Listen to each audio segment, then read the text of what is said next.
Hello, hello, hello, hello.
People do not want to hit tier 3 towers in this patch. Like, you remove the shrines from the base, maybe then people will stop buying Midas. But until that point, they're going to buy that item. It's a great item on the Prophet. He spends a lot of time moving around. There's some natural synergy there, and definitely one that makes use of that attack speed. So, not a wasted item on him by any stretch. RTZ very close to the Shadow Blade now. He's picked up an invisibility there, scouting around, maybe hunting for a straight Crystal Maiden or something, but will not fish his wish. Instead, Newbee grouped up about the mid lane. There's a smoke on Crystal Maiden. Not quite yet. Oh, never mind. Smoke too soon. It's a blink dagger on Magnus, except they'll try to reveal it with a smoke. Let's see what they can get. Zai looking like the likely target here at the mid-tier 1. Kaka actually scouts out Sumail up on the high ground here. Can KP get there in time? He dodges the tornado. But won't be able to find the blink RT. There's a lot of wasted timing from Newbee. They're not getting anything out of the blink yet. They lost their tier 1 in the safe lane. Like, honestly, I think it would have been better to just go for the solo RP on Zai, kill him, and then just claim the tier 1, which is what they made here. Listen, they don't have a reward down. They find Kaka. It's a great little pick-off there. Meanwhile, mid, Glyph comes out. Pressure on the tier 1. Zai still trying to defend. Shackle shot does connect onto S-Triple-C. Not enough damage for a kill as he remnants away, but still, they put a lot of pressure on. Meanwhile, on the other side, Crit dodges the skewer. He'll be okay. Now reinforcements on the way. Power shot brings Faith low. They do not have the shrine to heal up at. They'll lose the Crystal Maiden, but they also lose the Rubik. Now PA stuck inside of the trees. Pump fake on the RP. He still has it available. RTZ gets left behind, but he does have the ultimate big crit. RP catches him, but they aren't going to have the damage to finish him off. It doesn't look like. He doesn't have the invisibility to survive, and U9 actually does as he blinks forward. God, Great that was setup so there lucky, for actually. KP. Yeah, that was a really good crit to start it off. He daggers him, he takes the DD and turns around and just boom, 600 crit. I think, had it been just a normal auto attack, there's a good chance that he wouldn't have died. But I suppose you could also make the argument that he did hit him like 4 or 5 times in total. So he probably would have gotten a crit within those auto attacks anyway. So big turnaround there from the side of Newbee. They claim the tier 1 of EG. They get the Slark kill. The RP was committed, but hey, more than worth it. Again, it's not about like these big, huge RPs. Just get a kill. Great use of the RP as well. Now another setup on the Kaka. Sunstrike connects. They've got all the damage in the world. Zai finds the kill with the power shot. I think at this point it's more just about, how much can Newbee do with the track? I think that's the main thing. I mean, sure, it's going to be nice to have a bounty hunter on your team for information gathering, but you really do kind of want to be, I think, fighting a little bit more. Because Sumail is still pretty easy to take down at this point, right? Like, he's got the Midas, he's going straight into the Aghanims, no defensive items really on the side of EG at this point. There's Midas on the Therian. The PA is actually so strong. As soon as you hit that timing where you have, like, Deso, I guess he's going for the Vlad's next on U9, and then he'll have that BKB. When he gets to that point, he's going to be, like, about as close to unkillable, I think, as you can get. And then he can just jump whoever he wants. If he's carrying Dust, he'll be able to kill Sumail. They don't have really any BKB lockdown. I mean, they can sprout, but as long as he has the quelling on him, he'll be able to just get out of it, or he can just blink. Yeah. So I think that Newbee have this really strong opportunity. Slark going for the silver edge pretty much straight away here to break the PA. Absolutely needed. with all those items plus 50% evasion, yeah, there's just literally unkillable. So this will at least give them a tool. Now down in the bottom lane, Ember Spirit initiated on. A lot of lockdown from EG, but they have the damage. Power Shot from Zai does about half of his HP, and they do find the kill before he can drop down a Revenant. Now Faith initiated on, but eats through the trees right away. Fast fingers, he's picked up the Quelling Blade. Smart choice. Without the Quelling Blade, I think he actually dies there. That's a life-saving Quelling Blade. He was way dead if he didn't have a Quelling there. Yeah. Sunstrike came in like immediately, so if he doesn't dodge that, he's gonna The power of a hat. pretty much die. Dude, I actually think that if you're playing a support with no escape against Ethereum and you don't have a Quelling Blade when you have inventory slots, you are just not playing the game correctly. Like, you need that item. Yeah, there's a test to do right there, folks. Free MMR from Dr. Draskell. Aghanim Scepter up on the Invoker, by the way. So things coming together a little bit more for EG. Newbee maybe thinking about Roshan. Look at Universe, man. He's just like, he knows that Newbee are trying to posture for Roche, like you were mentioning. Like with the Vlad's Deso and Empower, that's more than enough. Like the PA can actually solo Roche at this stage, even though he only has 2 points in a flare. So Universe is like, okay, you want to go for Roche? I'm going to just take your tier 3. Yeah. It's a smart choice. Roche falling pretty quickly, though. Two more auto attacks from this PA, and he's going to be a goner. EG starting to move in, acting like they want to try to make something happen here. Sunstrike will fly through, and it actually gets the kill on Roche. Yeah, snatched by the PA. So EG get the gold for Roshan. Huge play from Sumail. That was very, very well timed. So I guess Universe didn't really get the full tier 3. He got a little bit hesitant because around the Roshan pit, they have one ward on the high ground, but they couldn't actually see to Newbee's side of the map. So because the ward didn't see far enough, he didn't feel safe in being able to hit the tower enough to potentially threaten it. I think, you know, if he watches the replay, he'll be like, I could have probably gotten that. But it's very, very scary to push like that when you just don't have the vision. Absolutely. Now bottom lane, Arteezy. Silver Edge up. He's going to be surrounded. He does have Sumail behind him, but Kaka starting to scout things out. United and Arteezy bump right into each other. He gets a crit immediately. Arteezy has to use the ult earlier than he'd like, but PA taking so much damage from Sumail.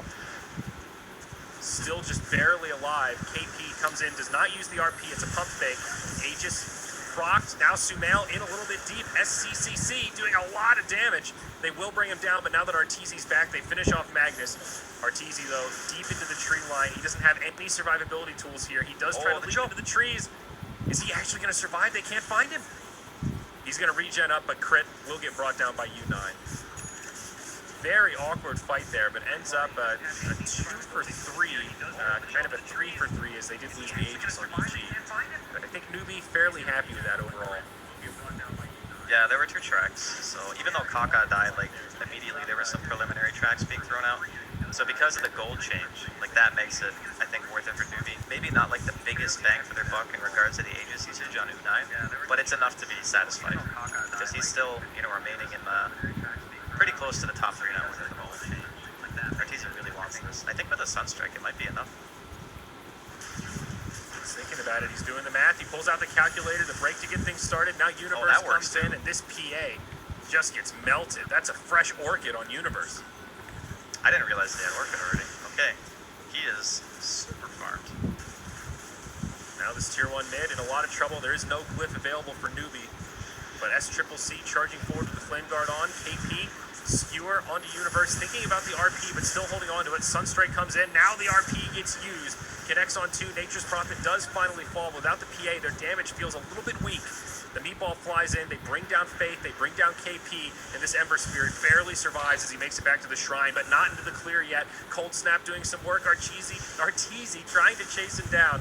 Power Shot falls short, but the Dark Pact is there. Finds that last auto attack. It's a huge fight for Evil Geniuses, and now they will be able to claim that tier 1 tower mid. God, the stolen RP there, like, just set up the Tornado and the, like, Deafening Meteor as well on those 2 heroes. Like, sure, SCCC didn't die during it, but it killed the other hero. And, like, the SCC actually played that so unbelievably well to live that long, because he gets the Remnant up to the high ground. He realizes that Sumail's auto attack is literally in midair, and if it hits him, he's going to die. So he has the foresight to Sleight of Fist the Ancients to dodge the auto attack after the Remnant ends, but then still dies.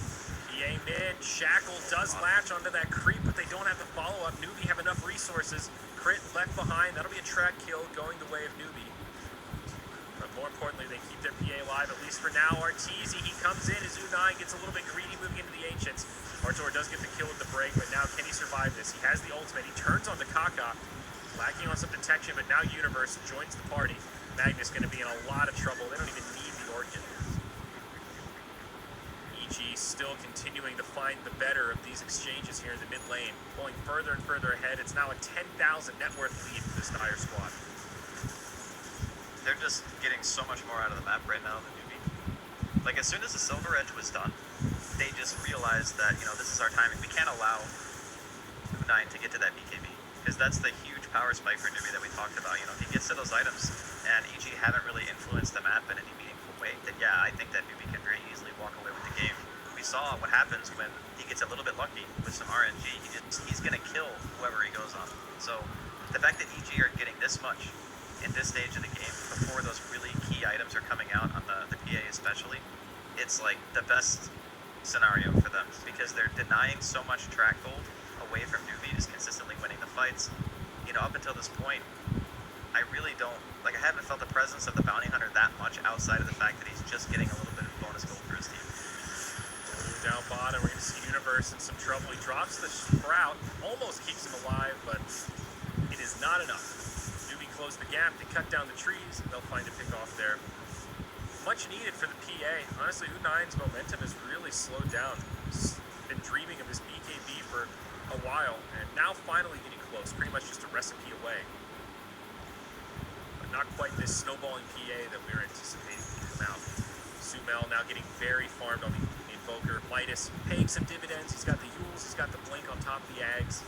He's starting to feel pretty comfortable as Arteezy finishes off that tier 2 in the top lane. Free tower for him. Or is it? Yes. Kaka on his way in. Crystal Maiden on her way in. I don't think they can stop him. And meanwhile, Faith just gets soloed by Sumail. So, okay. EG continues the reign of dominance. Arteezy goes in again up top as U9 pops forward. This time maybe fighting off more than he can chew, but no, it's Sumail with the tornado. Arteezy still ready to fight, reinitiates. Crit joining the party, some remnants forward. They will finish off SCCC, give him a taste of his own medicine, but it's an RPD again. KP sets it up, brings down the Rubik, but they just don't have the resources here, Draskell. Newbee are dropping like flies, and in the end, it's EG that come out big, losing only a support, almost gaining a team wipe for themselves. They ping the high ground. They're going. At this stage, I actually just feel like Newbee are getting outplayed in the fights. Like, Yeah. they go for Arteezy. For such a long time, he was actually being spotted out by Kaka, who had a gem, right? He had a gem, he was spotting out Arteezy. He had to have known that his Shadow Dance passive wasn't on. So he was baiting it the whole time. He was baiting it knowing that Sumail would be in the vicinity to throw out a tornado to potentially save him. He TPs, cancels his own teleport, realizing that they can actually turn it, gets the hit onto the Ember Spirit, and then the immediate Orchid to follow up from Universe to make sure they get the kill. And like you mentioned, like not having enough at the tank, it's because they killed the damage dealing hero pretty much, and then almost U9 as well. Nice kills here. Poor Magnus. He's still not going to be able to survive through it, though. Just sets it up for the power shot. Is now Bounty Hunter getting pushed back as well. He'll get brought down. Double Remnant forward. Finishes off Sumail as U9 blinks in. But where are the reinforcements? EG still have a lot of heroes alive. Fate channels the freezing field, but one more right click, and he's going to pay with his life for it. Sumail will actually buy back. They finish off the barracks mid, so that's 2 lanes of barracks down. EG not done yet. They just head straight bottom. They force the buyback out of the Ember Spirit. Universe heads back home, but he will be able to teleport back into this fight. Tier 3 tower down bottom falls, and this is the last lane of barracks before Megas. And it looks like Newbee running out of resources. It will be a dieback for Sumail, but we'll call it space created to try to finish off the barracks. They'll leave the range still standing. That is the fresh BKB on U9. That's a 10-second charge, now on cooldown.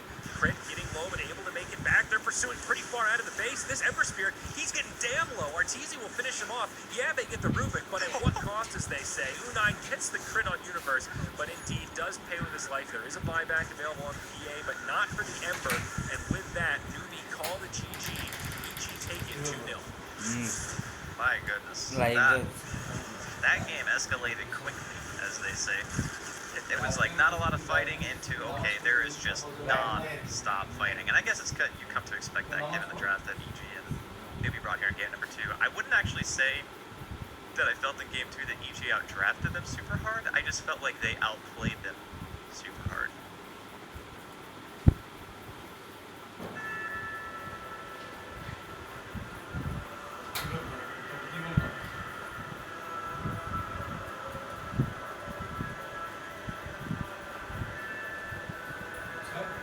Key.